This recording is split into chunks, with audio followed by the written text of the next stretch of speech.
Bugün bize Toshkentda Magic Safari degan hayvonot bog'ina geldik. Birgalikda ichanni ko'rib chiqamiz. Bu bog'a girish adam başına 75 ming so'mdan ekan. Atmosfera dahshat ekan. Girishimiz bilan shuni leylaklarni ko'rdik. Odam adım emosiya berar ekan. Ishqilib norida bir boshqacha hayotga tushib qolganim bo'ldim. Bu yerda har xil hayvonlar bor ekan. Keyin biz shuni tuyaqushlarni ham ko'rdik. Keyin oxumi, nodida buni ishqilib shuni hayvonlar ham bor ekan.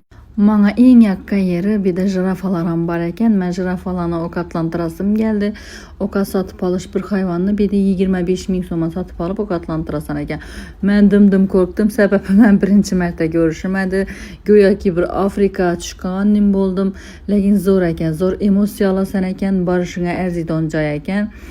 Jirafani ovqatlantirib to'g'risi dim bir zavq oldim deyman, ish qilib. Zo'r. Xudo xolasa bir videoga hamma joyi sig'madi. Yana bir video atib qo'yaman. Bizlarga obuna bo'lib, like bosib qo'yishni yoddan chiqarmanglar.